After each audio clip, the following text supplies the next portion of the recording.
नमस्कार, मैं डॉक्टर संतोष चौधरी। आज हम आपके सामने लेकर आए हैं हिंदी की पाठ योजना। हिंदी की पाठ योजनाओं में हम व्याकरण विधा की पाठ योजना आपके सामने लेकर आए हैं और उसका पहला पेज आपके सामने इस प्रकार से है। फर्स्ट पेज के ऊपर आप देखिए विद्यालय का नाम, फिर उसके नीचे दिनांक, उसके नीचे विषय, इधर हम लिखेंगे कक्षा, यहाँ देखिए हमने लिखा है कालांश और ये है समय अवधि, यानी विद्यालय का नाम, दिनांक, विषय, कक्षा, कालांश, समय अवधि। यहाँ हमारा प्रकरण सर्वनाम, और जहाँ हमने विषय लिखा है इसके ब्रैकेट में हम इसकी विधा लिखेंगे और विधा हमारी है व्याकरण, यानी हम व्याकरण विधा को पढ़ा रहे हैं। इसके बाद हमने बॉक्स तैयार किया। बॉक्स के अंदर हमने 3 बॉक्सेस तैयार किए हैं। पहला क्रम संख्या, दूसरा विशिष्ट उद्देश्य यानी शिक्षण विशिष्ट उद्देश्य, यहाँ अपेक्षित व्यवहारगत परिवर्तन। यहाँ हमने शिक्षण विशिष्ट उद्देश्यों के अंतर्गत हमने लिखा है ज्ञानात्मक। ज्ञानात्मक में जो हमने व्याकरण टॉपिक लिया है सर्वनाम, उसका बच्चे प्रत्याभिज्ञान कर सकेंगे या प्रत्यास्मरण कर सकेंगे, इस टाइप से हमने इस चीज़ को लिखा है। दूसरा रहेगा हमारा अर्थ ग्रहण, यानी पढ़कर और सुनकर जो उसके अर्थ को ग्रहण करते हैं। तीसरा है हमारी अभिव्यक्ति, लिखित और मौखिक के अंतर्गत। जो चीज़ हम पीछे हमारी पहले वाली पाठ योजनाओं में, जो हमारी एसएसटी की पाठ योजनाएं या साइंस के लेसन प्लानिंग थी, उसके अंदर हमने यहाँ ज्ञान, सेकंड नंबर पे हमने अवबोध किया है। हिंदी में अवबोध की जगह हम अर्थ ग्रहण लिखेंगे। तीसरा हम ज्ञानोपयोग करके आए थे। हिंदी की पाठ योजना में हम यहाँ पर अभिव्यक्त्या करेंगे या अभिव्यक्ति करेंगे। चौथा कौशल, पांचवा अभिरुचि, छठा अभिवृत्ति, वैसे के वैसे जैसे कि उनके अंदर था। इसके सामने हम इनके अपेक्षित व्यवहारगत परिवर्तन लिखेंगे। जो भी देख रहे हैं आप इसके सामने इस प्रकार से लिखे हुए हैं। इस प्रकार से यह हमारा पेज नंबर 1 पूर्ण होता है। अब देखिए हमारा पेज नंबर 2। पेज नंबर 2 में देखिए सबसे पहले हम ऊपर देखेंगे यहाँ पर सहायक सामग्री।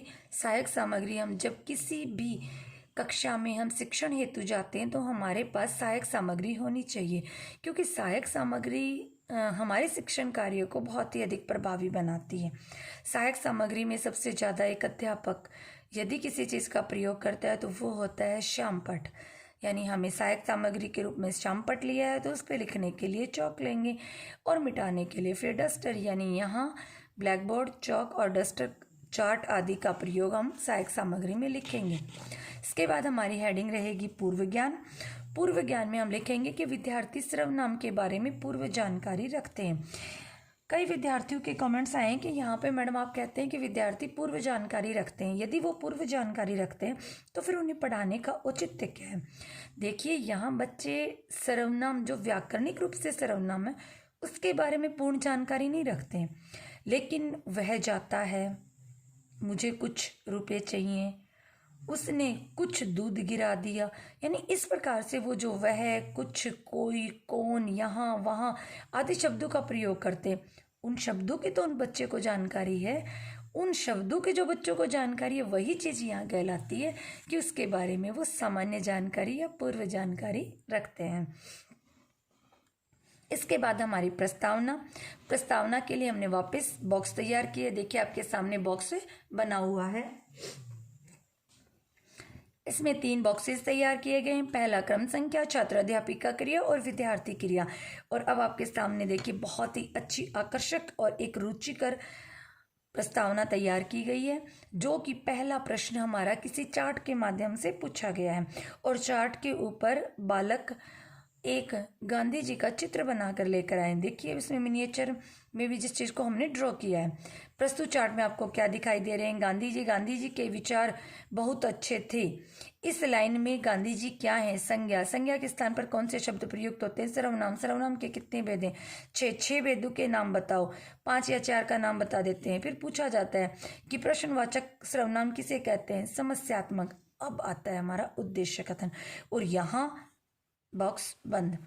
उद्देश्य कथन में आज हम हिंदी व्याकरण के अंतर्गत सर्वनाम व उसके भेद के बारे में विस्तार पूर्वक अध्ययन करेंगे। ये पेज नंबर 2 और ये देखिए अब आपके सामने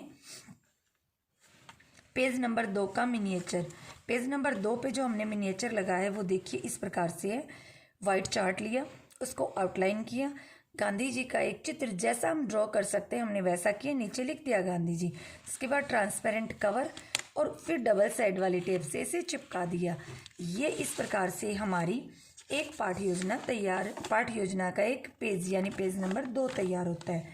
अब आपके सामने आता है पेज नंबर 3। पेज नंबर 3 पर हम देखेंगे कि हमने एक बॉक्स तैयार किया है। इस बॉक्स के अंदर हमने लिखा है क्रम संख्या, शिक्षण बिंदु, छात्र अध्यापिका क्रिया, विद्यार्थी क्रिया और शामपट क्रिया। अब आप देख रहे होंगे यहाँ आपके सामने बना हुआ है। यहाँ देखिए हम पहला उदाहरणों के द्वारा शिक्षण बिंदु हमारा आगे की ओर चल रहा है। वह लड़का नहा रहा है। अब छात्राध्यापिका पूछ रही है कि रेखांकित शब्दों में व्याकरण की पृष्ठभूमि से दूसरे जो शब्द हैं उनमें रेखांकित जो शब्द किए गए वो क्या हैं, यानी इन सबको पूछा गया है कि ये क्या है। बच्चा बोल रहा है सर्वनाम। इसमें बच्चा ये पूछा गया है कि वह कौन है, तो इसमें पूछा गया कि इस दूसरे वाक्य में रेखांकित पद क्या है, तो ये है बताया कि कौन को रेखांकित किया है, तो ये कौन क्या है, ये प्रश्नवाचक है। इस प्रकार से ये बातें इसके अंदर लिखी गई हैं। उदाहरण के बाद नियम किया है, यानी आगमन से निगमन की ओर विधि का इसमें प्रयोग किया गया है। फिर उदाहरण आता है, फिर नियम आता है। जो कार्य उन्होंने ब्लैक बोर्ड पे किया वो ब्लैक बोर्ड इन्होंने यहाँ पर चिपकाए हैं। जो भी है वो ब्लैक चार्ट के ऊपर लिखा स्पार्कल पेन से।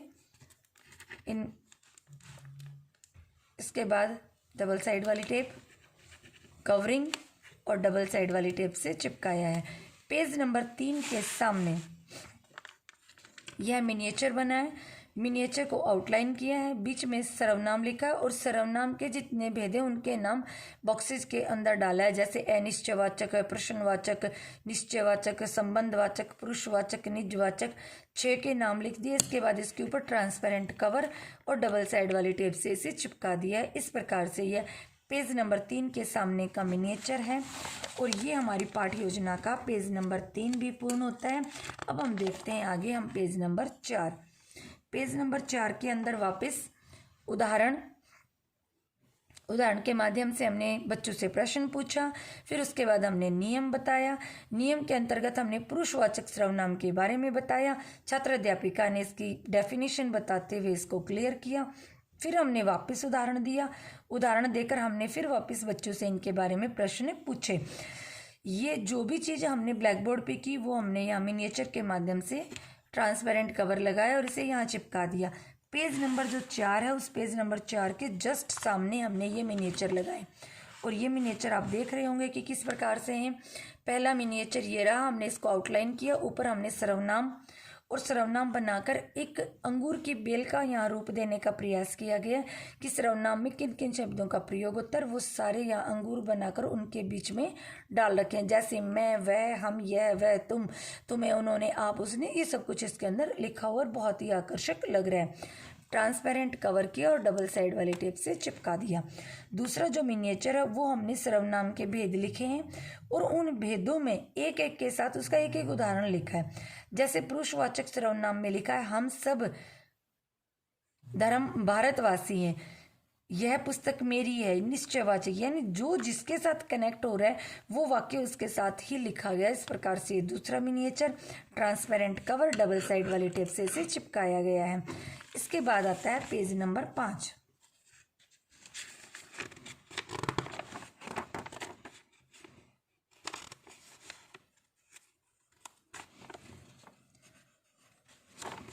यहाँ हमारे आएंगे पेज नंबर 4 के नीचे हम लिखेंगे पुनरावृत्ति प्रश्न। पुनरावृत्ति प्रश्न, ये जो पुनरावृत्ति प्रश्न होते हैं ये प्रश्न हमारे द्वारा हमारे बालक के पास व्याकरण के वो वाक्य लिखेंगे जैसे हमने पीछे लिखे हैं कि राम खेल रहा है। अब हम पुनरावृत्ति के प्रश्नों में लिखेंगे कि मोहन खेल रहा है। इसमें मोहन को रेखांकित करके पूछेंगे कि ये जो रेखांकित पद है ये किस जाति का बोध कराता है। तो इस प्रकार से यहाँ पुनरावृत्ति प्रश्न किए जाएंगे जो पहले भी किए जा चुके हैं और हम उसमें से अलग भी बना सकते हैं। इसके बाद आपके सामने आता है पेज नंबर 5। पेज नंबर 5 पे आएंगे मूल्यांकन के प्रश्न। मूल्यांकन के प्रश्नों में विविधता पाई जाती है, अलग अलग तरह के इसके अंदर प्रश्न होते हैं जो आपके सामने लिखे गए। इन प्रश्नों के उत्तर इन प्रश्नों के जो उत्तर हैं ये पाठ्य योजना में लिखे नहीं जाते हैं। पहला प्रश्न है वैसद्य वाला, दूसरा रिक्त स्थान, तीसरा सत्य या असत्य वाला, चौथा अति लघुतरात्मक और पांचवा लघुतरात्मक। इस प्रकार से ये 5 मूल्यांकन के हमने प्रश्न बनाए पेज नंबर 5 पर।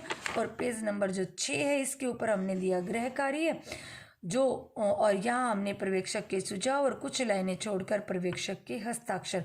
एक बात का विशेष ध्यान दिया जाए, यदि यह पाठ्य योजना आपके लिए वार्षिक पाठ्य योजनाओं में बनाई जा रही है तो आप गृह कार्य ना लिखें, लेकिन यदि आप अपनी दैनिक पाठ्य योजना में या आलोचनात्मक में इस पाठ्य योजना को बना रहे हैं तो वहाँ पर आपको गृह कार्य लिखना है। इसी के साथ हमारी आज की जो पाठ्य योजना है हिंदी की, वह हिंदी की पाठ्य योजना कंप्लीट होती है। धन्यवाद।